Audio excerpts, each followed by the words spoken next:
Hi everyone, welcome back to the channel. Today we are going to talk about position of the adjective. Chapter 12 by Wren and Merton. In the previous videos, we will cover up 11th chapter of Wren and Merton in detail. So before watching this video, firstly you watch my previous videos in detail. So without waste the time, let's get started.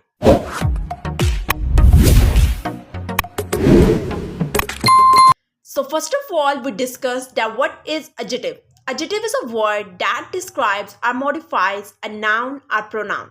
So the first point of the position of the adjective is a single adjective used attributively is generally placed immediately before the noun. Attributively adjectives are words that modify or describes noun or pronouns. When used attributively, adjectives typically appear immediately before the noun they modify.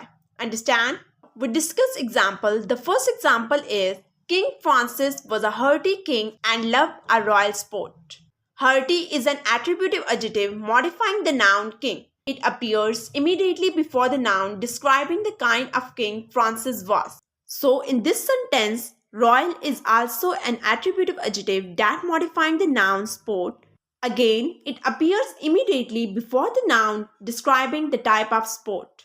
So the second example is, "Oh Captain, my Captain, our fearful trip is done." In this sentence, fearful is also as an attributive adjective modifying the noun trip. It appears immediately before the noun describing the nature of the trip. Attributive adjectives appear immediately before the noun they modify. So there is a difference in meaning between two phrases. The first phrase is a great nobleman's son. In this phrase, great modifies the noun nobleman. It describes nobleman character, qualities, or achievement. So this phrase implies that a nobleman is respected or accomplished. So this phrase focuses on the nobleman's greatness. Understand? The next phrase is a nobleman's great son. In this sentence, great modifies the noun son. It describes son's character, qualities, or achievement. So this phrase implies that son is exceptional, talented, or accomplished. So this phrase is on the son's greatness. Understand? So in these two phrases, great changes the meaning of the phrase. In the first phrase, great describes the nobleman, while in the second phrase, it describes the son. So the second rule is adjective placement in poetry. In poetry, however, the adjective is frequently placed after the noun. Adjective placement can be more flexible than in prose. While in prose, attributive adjectives typically appear immediately before the noun they modify. In poetry, adjective can be placed after the noun for various reasons like rhyme and meter, emphasis, imaginary, and symbolism. Understand? So the first example is, we hear the sweet bells over the bay. So in this example, the adjective sweet is placed after the noun bells. This placement creates a more vivid image of the bells and their pleasant sound. The emphasis on sweet adds to the overall musical quality of the poem. The next example is, "Oh man with sisters dear." In this example, the adjective dear is placed after the noun sisters. This placement emphasizes the affection and closeness between man and his sister. The post-positive adjective also adds to the emotional intensity of the poem. So in poetry, adjective placement can be more flexible than in prose. Understand? So the third point of the position of the adjective is, when several adjectives are attached to one noun, they are generally placed after it for emphasis. Because when multiple adjectives modify a single noun, they are often placed after the noun for emphasis. Because this placement helps draw attention to the noun and its modified state, creating a stronger impression on the readers.